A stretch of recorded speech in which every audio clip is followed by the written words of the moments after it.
అందరికీ నమస్కారం. సుదీర్ఘమైన ప్రసంగాల సమయం కాదు కాబట్టి క్లుప్తంగా. నేను ఇవాళ వచ్చింది కొత్తగా చెప్పడం కోసం కాదు. ఇక్కడ ఉన్న వారందరూ కూడా పెద్ద ఎంతో కూడా అనుబంధం ఉన్నవారు. ఒకసారి ఎన్టీఆర్తో కాస్త కూస్త అనుబంధం ఉంటే జీవితం అంతా ఆయన మర్చిపోలేరు. రాజకీయంగా ఆయనతో భేదించేవాళ్ళు సైతం నాకు చాలామంది తెలుసు. ఆయనతో పోరాడిన వాళ్ళు ఇద్దరు కలిస్తే ఆయన గురించే ప్రస్తావన. అంటే ఒక మనిషి ప్రభావం చాలా అరుదుగా అట్లా ఉంటుంది.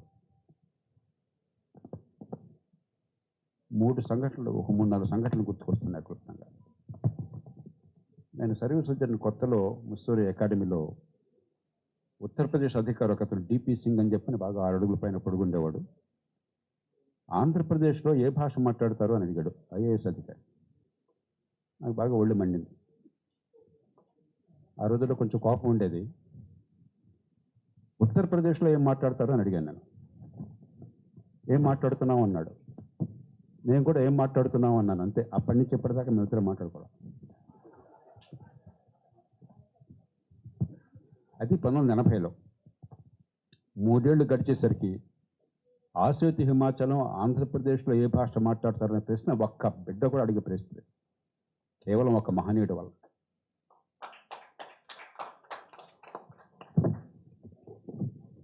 రెండో సంఘటన 83 జూన్లో నేను కాశ్మీర్లో పర్యటన చేశాను.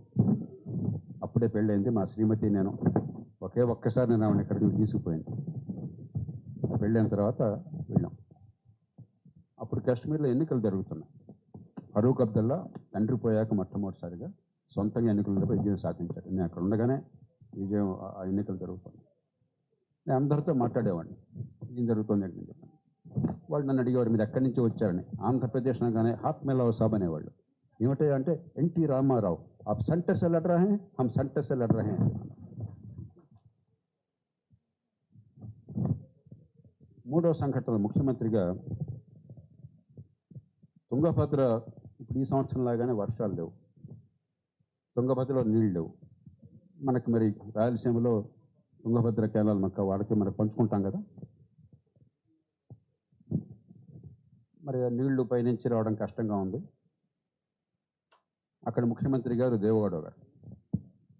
దేవగౌడ గారు ఒక ప్రకటన చేశారు. రాజకీయం కదా అని చెప్పి, నా ప్రాంతం కోసం నా రాష్ట్రం కోసం నేను హీరోగా ఉన్నానని కొంచెం అనకపోతే ఓట్లు రావు కదా. అందుకని ఆయన ఆంధ్రప్రదేశ్కి ఒక్క చుక్క నీళ్ళు కూడా వెళ్ళనియమని చెప్పన్నాడు ఆయన. మనవాళ్ళు వెంటనే పూనకం వచ్చేసింది. రాయలసీమ నుంచి నాయకులు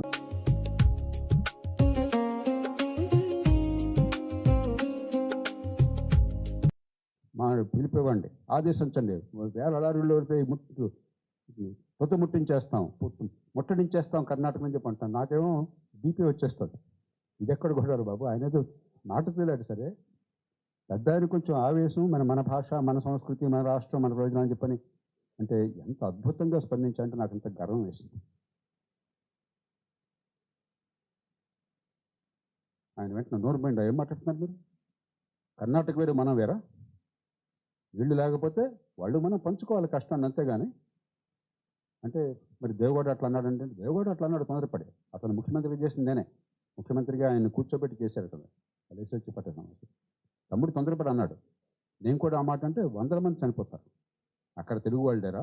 ఇక్కడ కన్నడిగులు లేరా? ఈ దేశం ఒకటి కాదా? ఎంతటి ముందు చూపు.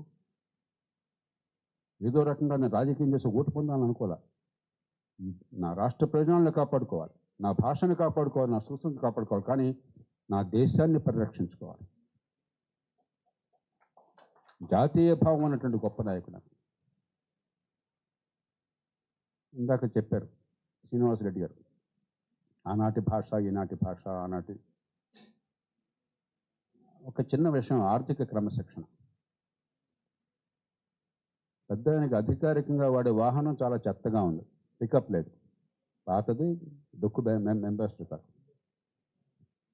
ఇంటెలిజెన్స్ వాళ్ళు వచ్చి, సార్ నక్సలైట్ థ్రెట్ ఏదో ఉంది, టెర్రరిస్టుల థ్రెట్ ఉన్నది, పెద్ద ఆయన మరి సాఫ్ట్ టార్గెట్, కొంచెం కారు మార్చాలా లేకపోతే ప్రమాదం అవుతుంది అని చెప్పాను. మరి కారు మారుద్దాం, సెక్యూరిటీ ఇబ్బంది ఉంటుందంటే జయప్రకాష్ గారు ఆ రాష్ట్రం ఆర్థిక సంక్షోభం ఉంది, డబ్బులు వేస్ట్, రిపేర్ చేసుకుందాం అన్నాడు ఆయన.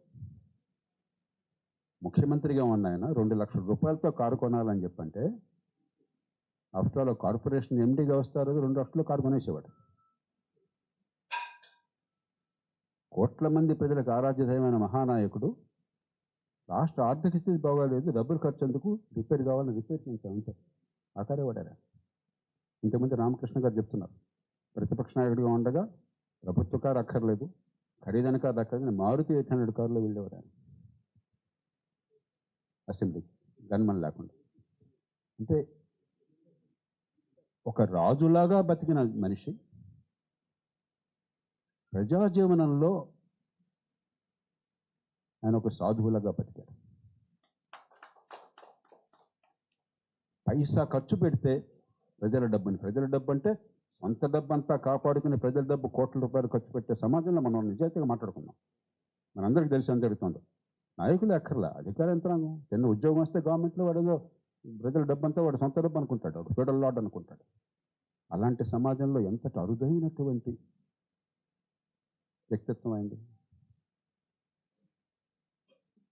ఇటీవల ఎన్టీఆర్ గారి పాత సినిమాలు కొన్ని మళ్ళీ చాలా ఇప్పుడే చెప్పినాను, జనార్దన్ గారికి చెప్తాను, బహుశా మిస్సమ్మ 50 సార్లు చూసుంటాను. నాకు చాలా ఇష్టమైన సినిమా మిస్సమ్మ. అంటే పరితస్థం ఎప్పుడైనా మళ్ళీ వస్తే మళ్ళీ చూసేస్తాను అంతే. మాయా బజార్ కానీ, రాముడు భీముడు చాలా కాలం చూసి మళ్ళీ ఒకసారి చూశాను ఈ మధ్య. సరే, గుండమ్మ కథ, ఇవన్నీ అది వరకు నాకు పెద్దగా తెలియలే. ఇప్పుడు అర్థమైంది. మెథడ్ యాక్టింగ్ అంటారు, అంటే ఒక పాత్రలో పూర్తిగా లీనమైపోయి జీవించడం. ఆ పాత్రే కనిపిస్తుంది. ఈ దేశంలో ఆ మెథడ్ యాక్టింగ్కి ఆర్జుడు ఎంచినమాట. ఆయనంతగా జీవించిన మనిషి లేదు. ఇందాక పెద్దలు చెప్పినట్టుగా ప్రతినాయకుడిగా ఉన్న పాత్రల్లో, సరే ఉదాత్తమైన పాత్ర ఉందని తెలుసు, ఒక శ్రీకృష్ణుడిగానో రాముడిగానో ఇంకో మనిషిని ఊహించుకోవడం కష్టం. కానీ ఒక ప్రతినాయకుడిగా సమాజంలో కావచ్చు, ఇతిహాసంలో కావచ్చు, పౌరాణికల్లో కావచ్చు, ఒక రావణ బ్రహ్మగానో, ఒక దుర్యోధనుడిగానో, ఒక గిరీశంగానో, కన్యాసులకు ఎంతమంది చూస్తారో నాకు తెలియదు. ఒక గిరీశంగా ఆయన పాత్ర చూస్తే గిరీశం కూడా అరే ఒక మంచోడు అనిపిస్తుంది. అంత ఎంపతితో ఆయన అంత జీవించగలిగాడు. నాకు అనిపిస్తుంది రాజకీయాల్లో ఆయన జయాపజయాల గురించి మాట్లాడుకున్నాం, జనాకర్షణ గురించి మాట్లాడుకున్నాం, కానీ ఈ దేశ రాజకీయ పరిణామం మీద ఆయన ప్రభావాన్ని గురించి ఇంకా లోతైన అవగాహన లేదు. శ్రీనివాసరెడ్డి గారు ఇందాక ప్రస్తావించారు, ఫెడరలిజం ఈ దేశంలో బతికి బట్ట కట్టిందంటే అది పూర్తిగా ఎన్టీ రామారావు గారి పోరాటం. ఇవాళ రాష్ట్రాలు రాజకీయంగా చర్చలు చేస్తున్నాయి, విమర్శలు చేస్తున్నాయి, కానీ బలమైన ఫెడరల్ వ్యవస్థ నిర్మాణమైంది 1983లో ఫెడరల్ వ్యవస్థ వేరు, 2026లో ఫెడరల్ వ్యవస్థ. ఇది బలమైన నిజమైన ఫెడరల్ వ్యవస్థ. దానికి పూర్తిగా పునాది వేసిన మహనీయుడు ఎన్టీ రామారావు. సంక్షేమాన్ని పాటిస్తూ ఆర్థిక క్రమశిక్షణ పాటించిన మహనీయుడు ఎన్టీ రామారావు. ప్రభుత్వం బలమైన నియంత్రణని చేపడుతూనే స్వేచ్ఛ వాణిజ్యము, ఆర్థిక రంగంలో పోటీ, దానికోసం ముందు చూపుతో అని పెద్ద సిద్ధాంతాలు తెలుసు కాదు, పుస్తకాలు చదివి కాదు, ఇంగిత జ్ఞానంతో, అపారమైన ముందు చూపుతో దానికి అంకితమైన మనిషి ఎన్టీ రామారావు గారు.